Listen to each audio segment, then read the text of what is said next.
నమస్కారం ఘంటారవానికి స్వాగతం. ముందుగా ప్రధానాంశాలు. కోనసీమలో ఓఎన్జీసీ సైట్లో గ్యాస్ లీక్ అయి చెలరేగిన మంటలు, 500 కొబ్బరి చెట్లు దగ్ధం, ఇళ్లు ఖాళీ చేసిన స్థానికులు.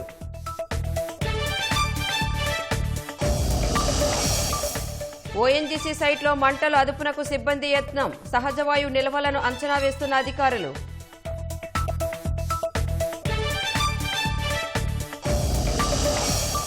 తెలుగు రాష్ట్రాల మధ్య ఐక్యత ముఖ్యమన్న సీఎం, కలిసి ఉంటే నదీ జలాల సమస్య పరిష్కారమవుతుందని ఉద్ఘాటన.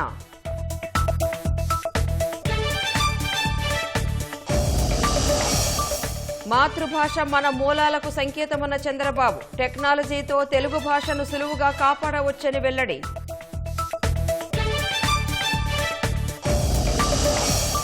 కర్ణాటకలో బీజేపీ ఎమ్మెల్యే కాంగ్రెస్ ఎమ్మెల్సీ బాహాబాహి, అటవీ భూముల ఆక్రమణ విషయంలో ఇద్దరి మధ్య వివాదం.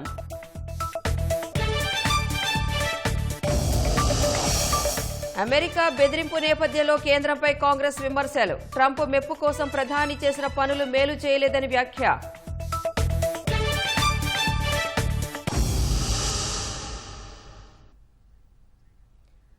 నిత్యం పచ్చని పంటలతో ఆహ్లాదంగా ఉండే కోనసీమలో గ్యాస్ మంటలు అలజడి సృష్టించాయి. ప్రశాంతంగా ఉండే ప్రజలను పరుగులు తీసేలా చేశాయి. గ్రామాలను ఖాళీ చేసి వెళ్లేలా చేశాయి.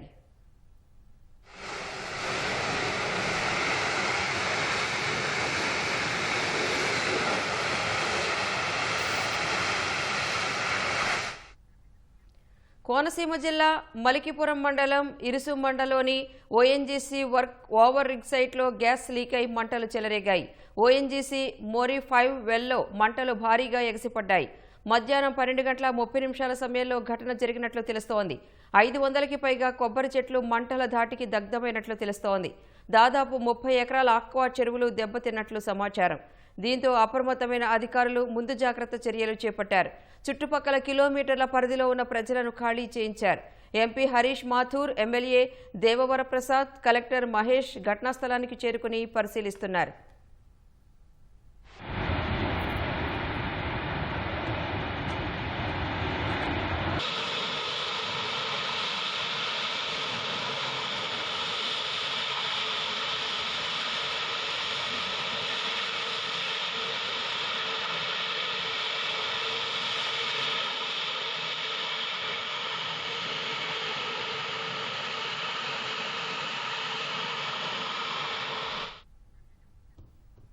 మంటలు ఆర్పేందుకు అగ్నిమాపక సిబ్బంది ప్రయత్నిస్తున్నారని కలెక్టర్ మహేష్ తెలిపారు. మంటలు అదుపులోకి వస్తాయో లేదో తెలియాలంటే 24 గంటలు ఆగాలన్నారు.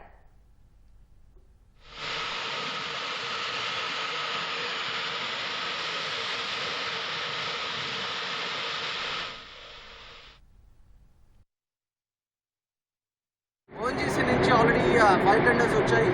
నియర్ బై మనకి ఒక పెద్ద కెనాల్ లాంటిది ఐడెంటిఫై చేసాము, ఒక 200 మీటర్స్ డిస్టెన్స్లో.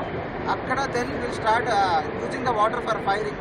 సో దాంతో భాగంగా ఇప్పుడు రైట్ నో ఎగ్జాక్ట్గా దాన్ని స్టాప్ అవుతుందా లేదా అనేది ఓఎన్జీసీ టీం వాళ్ళు ఆల్రెడీ వచ్చి దాన్ని ఎగ్జామిన్ చేస్తున్నారు.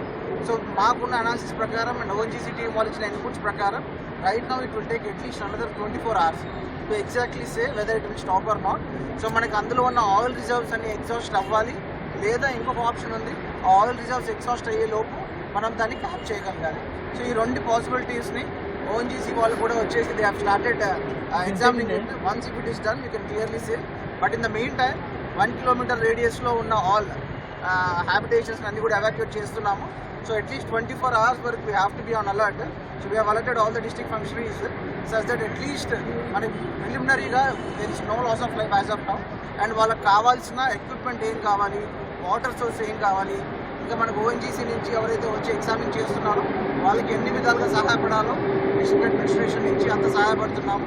అలాగే ఎమ్మెల్యే గారు ఉన్నారు, ఎంపీ గారు ఉన్నారు, all the district department officials are here. We're always here for whatever support ONGC needs from us.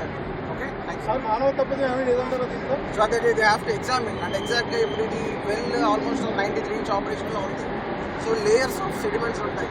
వీళ్ళు ఒక లేయర్కి వెళ్ళి అందులో ఎక్స్ప్లోర్ చేయడానికి చిన్న పర్ఫరేషన్ చేశారన్నారు. సో సడన్గా ఒక ప్రెషర్ డ్రాప్ వచ్చిందని చెప్తున్నారు. సో ఆ నిటిగ్రిటీస్లోకి ఓఎన్జీసీ వాళ్ళు ఒకసారి కమ్అట్ విత్ రిపోర్ట్. మనం ఇందాక డిస్కస్ చేసిందంతా కూడా దీన్ని ఇక్కడే కంటైన్ చేయగలుగుతామా, స్ప్రెడ్ అయ్యే ఛాన్సెస్ ఉన్నాయా? సో ఈ వెల్ ఏదైతే ఉందో మోరీ 5 అనే well, it's an isolated well. So దానికి ఎక్కడ కూడా గెయిల్ పైప్ లైన్స్ ఎక్కడ కూడా కనెక్ట్ చేసి లేదు. So it's an isolated well. అందులో ఎన్ని రిజర్వ్స్ ఉన్నాయి, oil and natural gas reserves ఎంత ఉన్నాయి అంటే అప్రాక్సిమేట్గా 20,000 క్యూబిక్ మీటర్స్ నుంచి 40,000 క్యూబిక్ మీటర్ వరకు అందాజా ఎంతైనా ఉండొచ్చు. సో అది ఎగ్జాక్ట్గా చెప్పలేమని చెప్తున్నారు. సో ఇప్పుడున్న పద్ధతుల్లో మనకున్న దాంట్లో ఆల్రెడీ ఫైర్ సిబ్బందిని, police, revenue, all the Panchayat staff అందరినీ కూడా అలర్ట్ చేశాము. అండ్ సరౌండింగ్ విలేజెస్లో ఉన్న ఒక 2 స్కూల్స్ని already morning itself whenever we got the information అక్కడ ఉన్న పిల్లలందరినీ కూడా మొబిలైజ్ చేశాము, ఎవాక్యుయేట్ చేయించాము. సో ఇప్పుడు మనకి ఓఎన్జీసీ టీమ్స్ వాళ్ళు కూడా కన్ఫర్మ్ చేశారు, మీరు 1 కిలోమీటర్ రేడియస్లో ఉన్న హ్యాబిటేషన్స్ ఏవైతే ఉన్నాయో అందులో నివసించే వాళ్ళని ఎవాక్యుయేట్ చేయించండి. 1 కిలోమీటర్ తర్వాత ఉన్న వాళ్ళని అక్కర్లేదు, they are right now safe. ఇప్పుడు ప్రస్తుతానికి అక్కడ మంటలు అప్రాక్సిమేట్గా ఒక 20 meters height and almost all ఒక 25 మీటర్స్ విడ్త్తో అక్కడ బ్లోడ్ జరుగుతుంది. సో ఒక 200 మీటర్స్ రేడియస్లో దాని యొక్క హీట్ ఎఫెక్ట్ స్టార్ట్ అవుతుంది.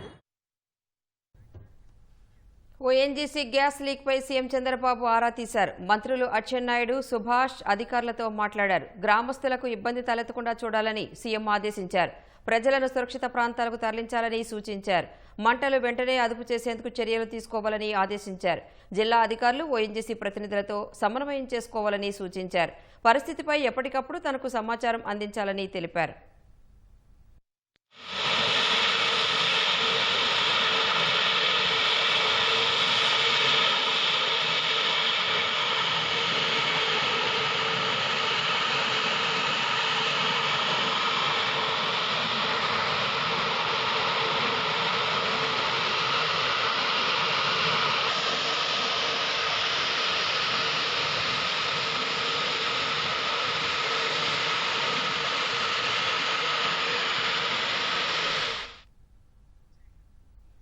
కోనసీమ జిల్లాలో గ్యాస్ లీక్ ఘటనపై ఓఎన్జీసీ లేఖ విడుదల చేసింది. ఘటనా స్థలానికి ఫైర్ ఫైటింగ్ సిబ్బందిని పంపిస్తున్నామని తెలిపింది.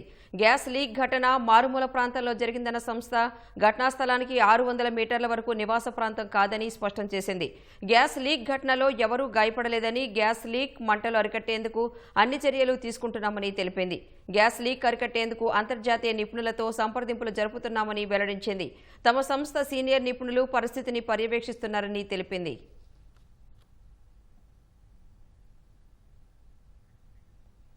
అమెరికా ఉపాధ్యక్షుడు జేడీ వ్యాన్స్ నివాసంపై దాడి జరిగింది. ఓహియోలోని ఆయన ఇంటిపై ఓ దుండగుడు కాల్పులు జరిపాడు. ఈ ఘటనలో ఇంటి అద్దాలు ధ్వంసమయ్యాయి. పోలీసులు నిందితుడిని అదుపులోకి తీసుకున్నారు. కాల్పులు జరిగిన సమయంలో జేడీ వ్యాన్స్ కుటుంబం ఇంట్లో లేదని అమెరికా మీడియా తెలిపింది. నిందితుడు ఎందుకు కాల్పులు జరిపాడన్న దానిపై స్పష్టత లేదు. మరిన్ని వివరాలను తర్వాత వెల్లడిస్తామని అధికారులు తెలిపారు.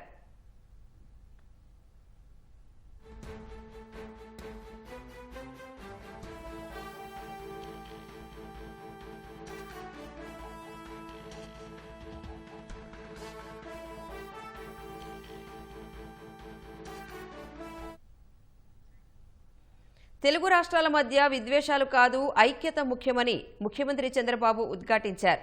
గుంటూరులో జరుగుతున్న 3వ ప్రపంచ తెలుగు మహాసభల్లో ఆయన పాల్గొన్నారు.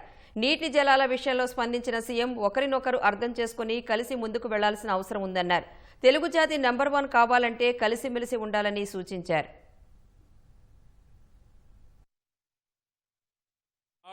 సాగర్ లో ఉండే ఏదైతే కృష్ణా జలాల్ని ఆ రోజు ఆంధ్రప్రదేశ్ కు ఉపయోగించుకోవాలని ఒక పక్క SLBC తీసుకొచ్చి ఇంకో పక్క SRBC తీసుకొచ్చి సాగునీటికి దారి చూపించిన ఏకైక నాయకుడు నందమూరి తారక రామారావు గారు. నేను కల్వకుర్తి లిఫ్ట్ ఇరిగేషన్ గాని, AMR ఎత్తిపోతుగల పథకం గాని, నెట్టింపాడు గాని ఇవన్నీ కూడా పూర్తి చేశాం కృష్ణా పైన తెలంగాణ ప్రాంతంలో.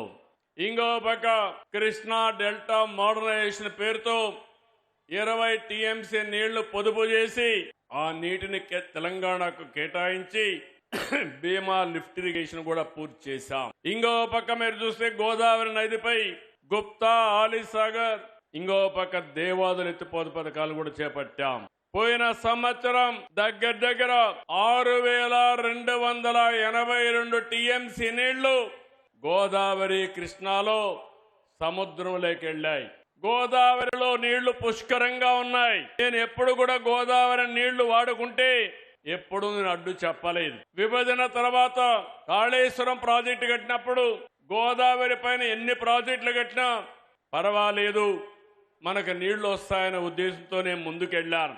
పోలవరం ప్రాజెక్టు పూర్తవుతుంది, కృష్ణా గోదావరి అనుసంధానం జరుగుతుంది. ఒకటే కోరిక, ఎన్నో సంవత్సరాలుగా పోరాడుతున్నా, ఎన్నో సంవత్సరాలుగా ప్రయత్నం చేస్తున్నా, గంగా కావేరి కలవాలి, దేశంలో నీటి సమస్య పూర్తిగా పరిష్కారం కావాలనేది నా అభీష్టమని మరొక్కసారి మీ అందరికీ విజ్ఞప్తి చేస్తున్నాను.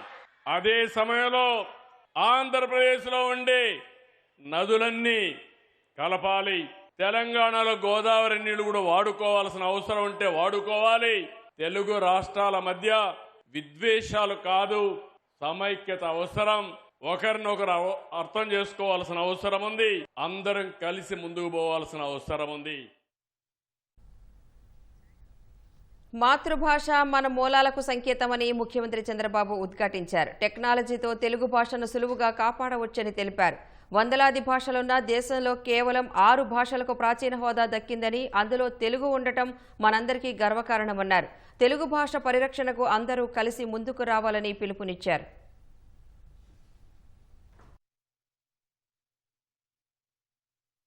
మాతృభాష అమ్మతో సమానం. మాతృభాషలో చదువుకున్న వారే ప్రపంచంలో ఏదైనా చేయగలుగుతారని చెప్పి మరొకసారి మీ అందరికి విజ్ఞప్తి చేస్తున్నా. అమ్మ భాష లేకపోతే మన జీవితాలకు, జాతికి అర్థమే ఉండదు. మాతృభాష మన మూలాలకు సంకేతం. ముందు మాతృభాష రాణిస్తే ఏ రంగంలోనైనా రాణిస్తాం. ఇంగ్లీష్ అవసరం, కానీ భాషను మరిచిపోతే మన వల్ల మనమే కోల్పోయినట్టు అవుతుంది. టెక్నాలజీ వల్ల ఈ భాష కనుమరుగైపోతున్నారు, కానీ నా ఉద్దేశం టెక్నాలజీ వల్ల ఈ భాషను కాపాడుకోవడానికి చాలా సులభం. రాబోయే రోజుల్లో ఇప్పుడు కొత్తగా యాప్లు వచ్చాయి. మీరు తెలుగులో మాట్లాడితే మీకు తెలుగులోనే సమాధానం ఇస్తాయి. ఏ బాధ లేదు. కనీసం టైప్ చేయడానికి తెలియని వాళ్ళు కూడా ఈ టెక్నాలజీ ఉపయోగించుకునే పరిస్థితి వస్తుంది. అలాంటి టెక్నాలజీలో మనం మనుగడ సాధించవలసిన అవసరం ఉందని చెప్పి కూడా నేను మీకు తెలియజేస్తున్నా. నా జీవితంలో మాతృభాష మర్చిపోతే శ్వాస ఆగిపోయినట్లేనని మాజీ ఉపరాష్ట్రపతి వెంకయ్యనాయుడు అన్నారు. ప్రతి ఒక్కరూ మాతృభాషను గౌరవించాలని సూచించారు. గుంటూరులో జరుగుతున్న 3వ ప్రపంచ మహాసభల్లో ఆయన పాల్గొన్నారు. తెలుగు భాషను కాపాడుకోవాలంటే తెలుగులో మాట్లాడితే చాలని తెలిపారు. మన ఆటలు, మాటలు, పాటలు, సంగీతం, సాహిత్యం, కళలు, పండగలు, పబ్బాలు, సామూహిక కార్యక్రమాలు, వ్యాపార సంబంధాలు, ఇవన్నీ భాష లేకుండా ప్రపంచం లేవు. ఒక రకంగా భాష సమాజాన్ని సృష్టిస్తుంది, జాతిని బలపరుస్తుంది, అభివృద్ధికి దారి తీస్తుంది. మాతృభాషను నువ్వు మాట్లాడకపోతే నువ్వు పరిపూర్ణ మానవుడివి కాదు. నీలో ఏదో లోపం ఉందనే విషయాన్ని ప్రతి ఒక్కరు కూడా మనసులో దాన్ని గుర్తు చేసుకోవాలని మనం చేస్తున్నాం. తెలుగు వాడు తెలుగులో మాట్లాడితే తెలుగు బతుకుతుంది. ముందు తల్లిదండ్రులు పిల్లలంతా కూడా ప్రేమతో తెలుగులో వాళ్ళతో మాట్లాడండి. వాళ్ళను కూడా తెలుగులో మాట్లాడికే చేయండి. ఈ మమ్మీ, డాడీ, బీడీ, జాడీ, కేడీ కల్చర్ అవుతుందో దాన్ని పూర్తిగా తొలగించాల్సిన అవసరం ఉంది. అమ్మా అంటే అంతరాల నుంచి వస్తుంది, మమ్మీ అంటే మూతిలో నుంచి వస్తుంది. రాత్రికి ఒకసారి కావాలంటే ట్రైన్ వేసుకొని చూడండి.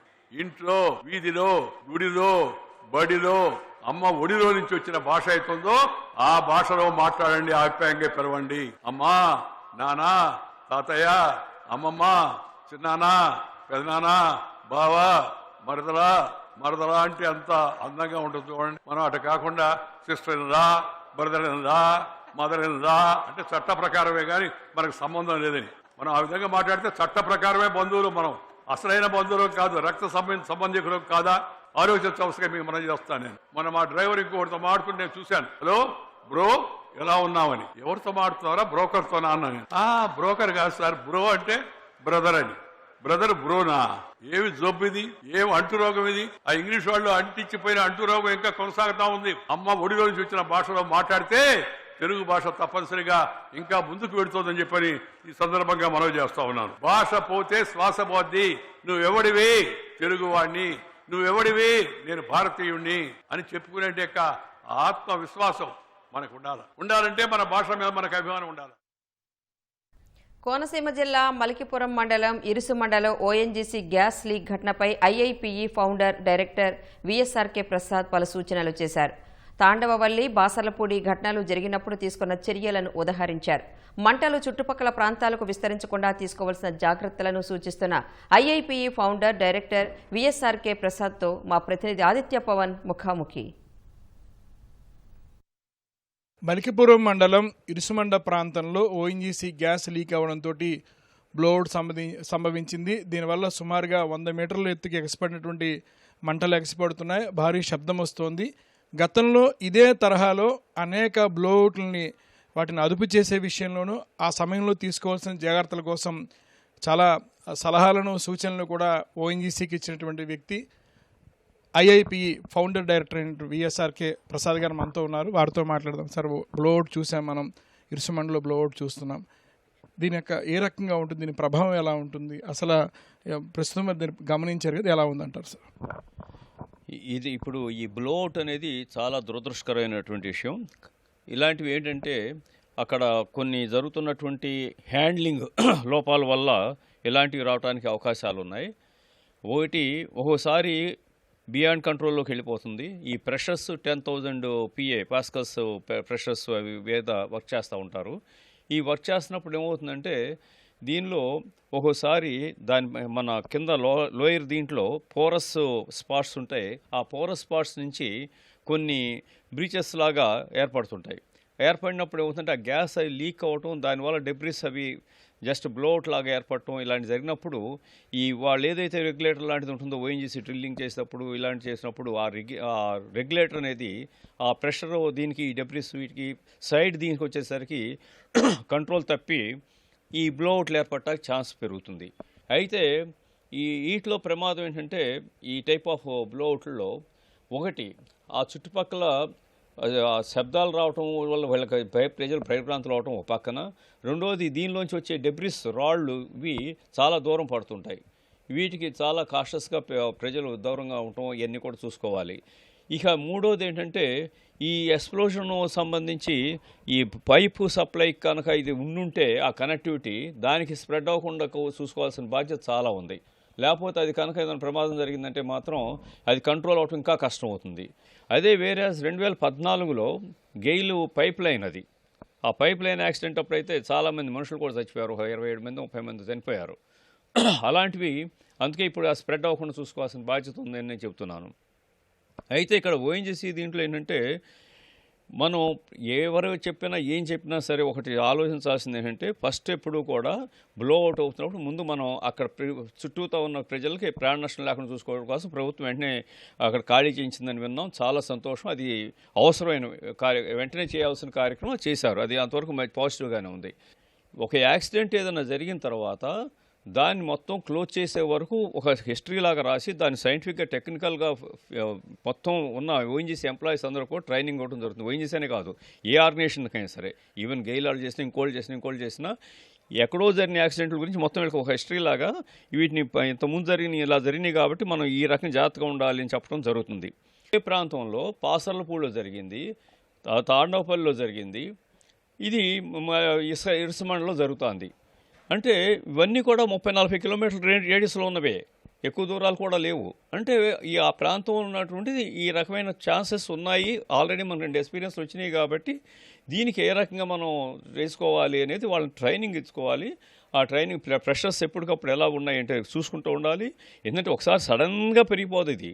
అది కొంచెం it will give some indication over a time of almost ఒక 10-15 గంటలు టైం ఇస్తుంది. అంతేగాని సడన్గా రాదు. ఆ 10-15 గంటల్లో ఫైటింగ్లో వీళ్ళు వాళ్ళ టెక్నికల్ నాలెడ్జ్ కానీ వాళ్ళకున్న ఎక్విప్మెంట్లు కానీ, ఒక్కోసారి ఎక్విప్మెంట్ లేకుండా జరిగిందంటారు. లాస్ట్ టైం అదే కంప్లైంట్. ఇన్ని జరిగినాక ఆ ఎక్విప్మెంట్ లేదనే మాట అంటానికి ఇవాళ అది మంచి సమాధానం అని నేను అనుకోను. ఈ బ్లోఅవుట్ వల్ల ప్రధానంగా ఎలాంటి ప్రభావాలు ఉంటాయి? ముఖ్యంగా సమీప ప్రజలు ఎలాంటి జాగ్రత్తలు తీసుకోవాలి, ఏ రకంగా ఉండాలంటారు?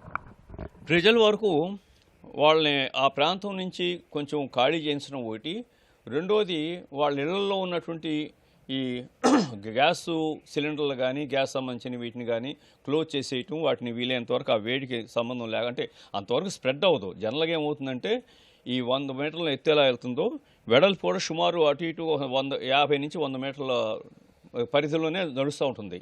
అందువల్ల ఏంటంటే అది 90% స్ప్రెడ్ అవటానికి ఛాన్స్ లేదు, విలేజ్ కానీ ఇటు కానీ. అయినా సరే ఆ వేడి వల్ల కొంచెం ఉత్పన్నమైనటువంటి వాతావరణం అంతా కూడా కనీసం 4-5 డిగ్రీలన్నా వేడెక్కుతుంది కనీసం చుట్టూతా. గ్రామానికి ఒక 5-6 డిగ్రీలు సెంటీగ్రేడ్ హై టెంపరేచర్ ఉండడానికి అవకాశం ఉంటుంది. అలాంటప్పుడు ఏమవుతుందంటే వాళ్ళకి కొంచెం నీళ్ళు ఎక్కువ తాగటం, అలాగే వేడి నుంచి కొంచెం దూరంగా ఉంచడం చేయాలి. ఖాళీలు చేసినప్పుడు ప్రాబ్లం కూడా తగ్గుతుంది, వాళ్ళ హెల్త్ వరకు ప్రాబ్లం ఉండదు. కానీ మిగతా ఇళ్లను కూడా ఎక్కడక్కడ ఈ ఫైర్ ఇంజిన్స్ వాటితో సహకారంతో తడుపుతూ ఉంటే ఆ టెంపరేచర్స్కి ఎఫెక్ట్ అయ్యి మళ్ళీ మంటలు లేకటం ఇలాంటివి లేకుండా ఉంటాయి. ఇలాంటి జాగ్రత్తలు తీసుకోవటం వల్ల ప్రాణ నష్టం, ఆస్తి నష్టాన్ని కొంచెం కాపాడటానికి అవకాశం ఉంటుంది. ఇప్పుడు ఈ బ్లోఅవుట్ని చూడడానికి చాలామంది ఆ చుట్టుపక్కల ఉన్న స్థానికులు వెళ్తున్నారు, చాలామంది ఆ చుట్టుపక్కల వెళ్తున్నారు. వీళ్ళు ఎలాంటి జాగ్రత్తలు తీసుకోవాలి? ఎందుకంటే గతంలో పాసర్లపూడి బ్లోఅవుట్ వచ్చిన సమయంలో చిన్న చిన్న రాళ్ళు ఎగసిపడినటువంటి ఘటనలు జరిగాయి. అంటే ఇలా బ్లోఅవుట్ వచ్చినప్పుడు అటువంటి సందర్భాలు జరుగుతూ ఉంటాయి. చూడడానికి వచ్చేవారు ఏ రకమైన జాగ్రత్తలు తీసుకోవాలంటారు? ఇది ప్రజలు మాత్రం డెఫినెట్గా జాగ్రత్తలు తీసుకోవాలండి. కారణం ఏంటంటే మీరు అన్నట్టు పాసర్పూడి టైంలోనూ బాగా రాళ్ళు బాగా ఎగసిపడినాయి, తాండవపల్లి దగ్గర ఎగసిపడినాయి. ఈ పడినప్పుడు ఏమవుతుందంటే ఫోర్స్ కూడా ఎక్కువ ఉంటుంది. గతంలో మీరు పాసర్లపూడి బ్లోఅవుట్ చూశారు, తాండవపల్లి, అలాగే అనేక బ్లోఅవుట్లను మీరు దగ్గరుండి పరిశీలించారు. వాటిని అదుపు చేయడానికి, కంట్రోల్ చేయడానికి ఓఎన్జీసీ వారికి కూడా సలహాలు ఇచ్చారు. ఇప్పుడు ఇరుసుమండ ఘటన మీరు చూశారు, మీరు వాటి దృశ్యాలు చూశారు. ఎలా దీన్ని కంట్రోల్ చేయాలంటారు? ఇరుసుమండ సంబంధించిన బ్లోఅవుట్ లక్షణాలు ఎలా ఉన్నాయంటారు? ఇప్పుడు నేను కేవలం వీడియోలు చూసిన దాన్ని బట్టి నేను గమనించింది ఏంటంటే దీనికిను అంతకుముందు జరిగిన వాటికి పెద్ద తేడా లేదు. కానీ ఇప్పుడు గాళ్ళు బాగా వస్తున్నట్టు కనిపిస్తుంది. అది దానిలో చూస్తున్నప్పుడు, ఆ వీడియోలో చూస్తున్నప్పుడు గాళ్ళు బాగా వస్తున్నట్టు కనపడుతుంది. ఈ గాళ్ళు వచ్చినప్పుడు ఏమవుతుందంటే మళ్ళీ ఆ టెంపరేచర్ స్ప్రెడ్ ఇంకొంచెం పెరుగుతుంది. అంటే ఇంతకుముందు నేను చెప్పినట్టు కొంత కేవలం ఆ గ్రామం వరకు మాత్రమే హీట్ ఎక్కుతుంది అనుకున్న దానికి ఆ గ్రామం పరిధి మించి కూడా కొంచెం హీట్ ఎక్కడానికి అవకాశం ఉండొచ్చు. అదొకటి కారణం, అదొకటి ఉంటుంది ఛాన్స్ దీంట్లో. అయితే దీనికి కంట్రోల్ చేయడానికి ఎలాగనేది బహుశా ప్రస్తుతం ఇమీడియట్ ప్రయత్నం చేయాల్సింది మాత్రం ఎక్స్ప్లోజివ్సే. కారణం ఏంటంటే ఇమీడియట్గా వాళ్ళ దగ్గర ఇది ఇట్లా పైప్ లైన్ ఏదన్నా నిజంగానే సైడ్ లైన్ వేద్దాం అనుకున్నా కానీ it takes minimum some 3 to 4 days minimum. War ఫుటింగ్లో చేసిన 4-5 days కాదు, ఇంకా ఎక్కువ పడుతుంది, 10 to 15 days పడుతుంది. ఆ 10 to 15 days టైం కూడా మనం దానికోసం కూర్చునే కంటే ఈ లోపు ఎక్స్ప్లోజివ్స్ ట్రై చేస్తూ ఉండాలి. ఇలాంటి బ్లోఅవుట్లు వచ్చినప్పుడు పర్యావరణ పరంగా, అంటే ఆ ప్రాంతంలో పర్యావరణ పరంగా మార్పులు ఏమైనా చోటు చేసుకుంటా అంటారు? ఎందుకంటే చాలా చాలా ఎక్కువ మోతాదులో గ్యాస్ కావచ్చు, క్రూడ్ ఆయిల్ కావచ్చు, అవన్నీ కూడా బర్న్ అవుతూ ఉంటాయి. తర్వాత జరిగేటువంటి పర్యావరణ పరంగా ఎలాంటి పరిణామాలు ఎదుర్కోవాల్సి ఉంటుందంటారు? ఇక్కడ పర్యావరణ పరంగానండి ఒక 10-15 రోజులు కొంచెం జాగ్రత్తగా ఉంటే సరిపోతుంది. కారణం ఏంటంటే మన అదృష్టం కొంచెం బెటర్ ఏంటంటే మనకు మన ప్రకృతి మనకు ప్రసాదించిన వరం ఏంటంటే ఈ గాలిలో కలిసిపోయిన గ్యాసెస్ అవన్నీ కూడా చాలా క్విక్గా దానిలో మిక్స్ అయిపోయి ఆ కాన్సన్ట్రేషన్స్ బాగా తగ్గిపోతాయి. ఎంత తగ్గిపోతాయంటే మన పర్మిసిబుల్ లిమిట్స్లోకి వచ్చేస్తాయి ఇవి చాలా తక్కువ టైంలోనే. అందువలన లాంగ్ టర్మ్ ఎఫెక్ట్స్ ఏమి ఉండవు, బట్ షార్ట్ టర్మ్ ఎఫెక్ట్స్ డెఫినెట్గా, అంటే వితిన్ 1 week అది తగ్గి అది మన మండే సమయంలో తర్వాత మండిపోయిన తర్వాత అది తగ్గిన 2-3 రోజుల వరకు మాత్రం ఈ గ్యాసెస్ కొంచెం ఆ చెట్లు అంటుకొని ఉన్నవి మళ్ళీ దీంట్లో స్మెల్ రావటం కానీ, ఆర్డర్ రావటం కానీ, అలాగే ఇవన్నీ చుట్టూతో ఉన్న మన నీటి వనరులో వీటిల్లో ఆయిల్ స్ప్రే అయినవన్నీ కూడా దానిలో మిక్స్ అవటం కానీ, ఇలాంటి వాటి వల్ల ఒక 10-15 రోజులన్నా వాటి గురించి కొంచెం ఆలోచించుకోవాలి. ఈ ఇరుసుమండ ఘటన సంబంధించి మీరు ఏ రకమైన అంశాలను పరిశీలించారు? అలాగే దీన్ని అదుపు చేయడం కోసం, అలాగే కంట్రోల్ చేయడం కోసం ముందస్తుగా అక్కడున్న జిల్లా యంత్రాంగం ఎలాంటి చర్యలు తీసుకోవాలంటారు? వారికి మీరు ఇచ్చే సూచనలు ఏమిటారు? నేను జిల్లా యంత్రాంగానికి చేసే సూచనలు ఏమిటంటే ముందు ముఖ్యంగా ఆ గ్రామం ప్రజలను వెంటనే అక్కడి నుంచి సురక్షిత ప్రాంతానికి తరలించడం తప్పనిసరి. అలాగే ఆ చుట్టుపక్కల కూడా ఒక 4-5 కిలోమీటర్ల దూరంలో ఉన్నటువంటి గ్రామాలను కూడా వీలైనంత వరకు కొంత వారిని ఖాళీ చేయించడానికి సిద్ధంగా ఉంచుకుంటే, అంటే వెంటనే ఖాళీ చేయించకపోయినా ఆ ఇంటెన్సిటీ ఆఫ్ ఫైర్ని బట్టి ఖాళీ చేయించుకోవడానికి సిద్ధపడే పద్ధతిలో వాళ్ళు రావాలి. దానికి సంబంధించి అక్కడున్న పరిసర ప్రాంతాల్లో ఉన్నటువంటి ఇళ్ళన్నిటికీ కూడా ఈ ఫైర్ ఇంజిన్స్ని కానీ ఇతరత్ర కానీ వాడి వాటిని ఎప్పటికప్పుడు ఆ చల్లదనం ఉండేటట్టుగా నీటిని జిమ్ముతూ ఆ ఇళ్ళకి ఆ ఫైర్ అంటుకోకుండా ఉండే విధంగా ఆ శ్రద్ధ తీసుకోవాలి. గతంలో పాసర్లపూడి బ్లోఅవుట్ కావచ్చు, తాండవపల్లి బ్లోఅవుట్ కావచ్చు, వీటన్నిటిని పరిశోధన చేసిన తర్వాత ఒక నివేదికను మీరు ప్రభుత్వానికి అలాగే యూనివర్సిటీలకు కూడా తయారు చేశారు. అందులో ప్రధాన అంశాలు ఏమి ఉంచారు? తాండవపల్లి దీనికి సంబంధించింది అంటే ఆ రోజున లక్కీగా 3-4 రోజుల్లోనే ఆ ఫైర్ అంతా ఆగిపోవటం, వీటి వల్ల రైన్ రావటం, వీటన్నిటి వల్ల ఏమైందంటే ఈ చుట్టూతున్న ఫౌనా ఫ్లోరా ఇంపాక్ట్ కాలేదు. కేవలం అక్కడ ఉన్న కొన్ని కొబ్బరి చెట్లు, కొన్ని పంటలు కొంత నష్టం జరిగింది తప్పితే ఆ చుట్టుపక్కల మిగతా ప్రాంతంలో అసలు దాని ఇంపాక్ట్ ఏమాత్రం లేకుండా జరిగింది. అది అంతవరకు తాండవపల్లి వరకు బాగానే జరిగింది. కాకపోతే పాసర్లపూడిలో చాలా దూరం వరకు ఆ ఇంపాక్ట్ కొంచెం చెట్ల మీద, అలాగే మన ఎన్ని ఎండిపోవటం, దాని ఇంపాక్ట్ చాలా కాలం పడింది. అంతేకాదు ప్రజల్లో ఆ భయాల నుంచి తేరుకోవటం చాలా కాలం పట్టింది. టెక్నికల్ పీపుల్ కూడా కొంతమంది తీసుకెళ్ళి దీని ఇంపాక్ట్ ఏంటో ఒకసారి చెప్పడం, ఇలాంటివి చేస్తాం వల్ల కొంత భయాన్ని తగ్గించవచ్చు. ఇది ఆచార్య విఎస్ఆర్కే ప్రసాద్ గారు తెలియజేస్తున్నారు. ప్రస్తుతం జిల్లా యంత్రాంగానికి పలు సూచనలు చేస్తున్నారు. ఆ ప్రాంతంలో సందర్శించే వాళ్ళు ఖచ్చితంగా కొన్ని జాగ్రత్తలు పాటించాలని చెప్తున్నారు. నిపుణులకు కూడా, జిల్లా యంత్రాంగానికి కూడా గతంలో పాసర్లపూడి బ్లోఅవుట్ కావచ్చు, తాండవపల్లి బ్లోఅవుట్ కావచ్చు, ఆ సమయంలో నియంత్రణ కోసం ఎలాంటి చర్యలు అయితే తీసుకున్నారో అటువంటి చర్యలు తీసుకోవాలనేటువంటి అంశాన్ని కూడా ప్రసాద్ చూపిస్తున్నారు. కెమెరా పర్సన్ సురేష్తో ఆదిత్య పవన్, విశాఖపట్నం. విద్యుత్ సరఫరాలో హెచ్చుతగ్గులు లేకుండా చేసేందుకు రాష్ట్ర వ్యాప్తంగా సబ్స్టేషన్లు నిర్మిస్తున్నామని మంత్రి గొట్టిపాటి రవి అన్నారు. కృష్ణా జిల్లా గన్నవరం నియోజకవర్గం అజ్జంపూడిలో నూతనంగా నిర్మించిన ఎయిర్పోర్ట్ విద్యుత్ సబ్స్టేషన్ను ఆయన ప్రారంభించారు. ఈ కార్యక్రమంలో స్థానిక ఎమ్మెల్యే యార్లగడ్డ వెంకట్రావు, సిఎస్ విజయానంద్, విద్యుత్ శాఖ అధికారులు పాల్గొన్నారు. సబ్స్టేషన్ ప్లాంట్ ఆవరణలో మంత్రి గొట్టిపాటి రవికుమార్ మొక్కలను నాటారు. విద్యుత్ వినియోగం రోజు రోజుకు పెరుగుతూ ఉంది. ఒక పక్కన వ్యాపార సంస్థలు వస్తున్నాయి, ఒక పక్కన ఎయిర్పోర్ట్స్ కొత్తగా నిర్మాణం జరుగుతుంది. కూటమి ప్రభుత్వం వచ్చిన తర్వాత వ్యవసాయ రంగానికి పెద్దపీట వేస్తున్నాం. దాంట్లో భాగంగా చాలా పెద్ద ఎత్తున వ్యవసాయ కనెక్షన్స్ బోర్డులు దాదాపు ఈ ప్రభుత్వ అధికారంలోకి వచ్చిన తర్వాత ఇప్పటికీ 75,000 పైన వ్యవసాయ కనెక్షన్స్ ఇచ్చాము. ఇట్లాంటి ఎన్నో కార్యక్రమాలు చేస్తున్నాం కనుక ఈ సబ్స్టేషన్ వెరీ ఇంపార్టెంట్ కాబట్టి అది ఇవాళ చేస్తూ ఉన్నాము. అదే కాకుండా 18 నెలల కూటమి ప్రభుత్వం అధికారంలోకి వచ్చిన తర్వాత ముఖ్యంగా ట్రూ అప్ ఛార్జెస్ని గత ప్రభుత్వం ప్రజల మీద విద్యుత్ విపరీతంగా బయట నుంచి కొనుగోలు చేయడం వల్ల ప్రజల మీద భారం పడి దాదాపు 9 నుంచి 10 సార్లు విద్యుత్ ఛార్జీలు పెంచాల్సి వచ్చింది. ముఖ్యమంత్రి గారు మొదటి రోజే చెప్పిన ప్రోగ్రాం ఏంటంటే ఎట్టి పరిస్థితుల్లో మన 5 సంవత్సరాల్లో రూపాయి కూడా కరెంటు ఛార్జీల రూపంలో ప్రజల మీద భారం పడకూడదు, వీలైనంత వరకు మనం తగ్గించుకుంటూ రావాలి, ఆ దశగా పనిచేయమని చెప్పారు. ఫస్ట్ టైం దేశ చరిత్రలో, మన రాష్ట్ర చరిత్రలో డౌన్ చేసాం. 13 పైసలు డౌన్ చేసి ఇవాళ తగ్గించి చూపించాం. రాబోయే రోజుల్లో ట్రూ అప్ ఛార్జ్ అనేది ఉండకూడదు అనేది ఈ ప్రభుత్వ లక్ష్యంగా, ఆ దశగా పనిచేస్తున్నాం. బీజేపీ ఆధ్వర్యంలో అన్ని జిల్లాల కలెక్టరేట్లలో జనతా వారధి కార్యక్రమం నిర్వహించారు. విజయవాడలోని కలెక్టరేట్లో జరిగిన ఈ కార్యక్రమంలో బీజేపీ అధ్యక్షుడు మాధవ్ పాల్గొన్నారు. రెవెన్యూ సహా ప్రజా సమస్యల ఫిర్యాదుదారులకు కార్యక్రమంపై అవగాహన కల్పించారు. దీర్ఘకాలిక రెవెన్యూ సమస్యల పరిష్కారం కోసం రెవెన్యూ క్లినిక్ వ్యవస్థ ఏర్పాటు చేశారని, దీనిపై మరింత అవగాహన కల్పించేందుకు బీజేపీ తరపున జనతా వారధి ఏర్పాటు చేశామని మాధవ్ తెలిపారు.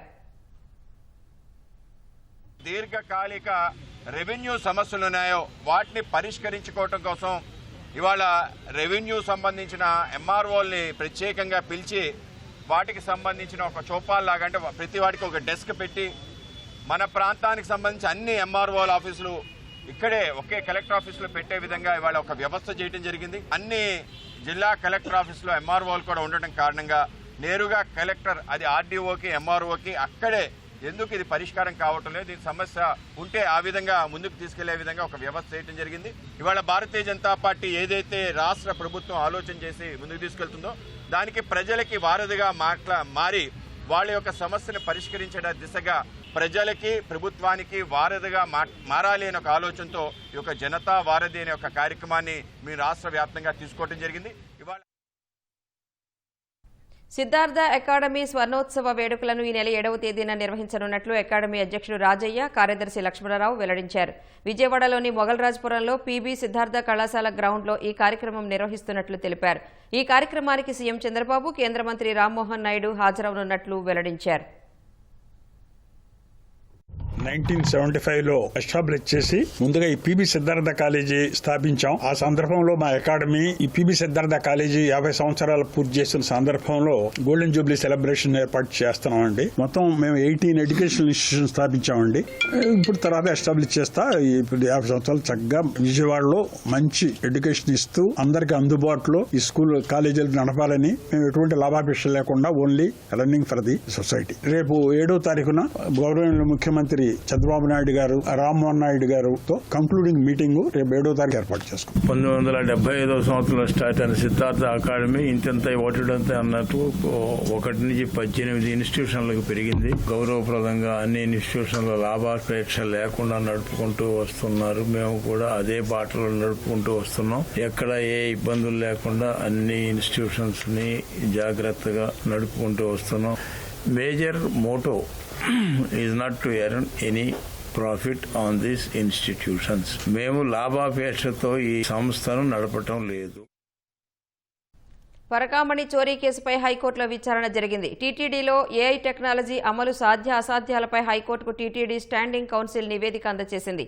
నివేదిక పరిశీలిస్తామని చెప్పిన న్యాయస్థానం విచారణను రేపటికి వాయిదా వేసింది. పరకామణి చోరీ కేసులో మరో ఎఫ్ఐఆర్ నమోదు అంశంపై సుప్రీం ఉత్తర్వులు పరిశీలించాలని సిఐడి, ఏసీబీలకు హైకోర్టు సూచనలు చేసింది.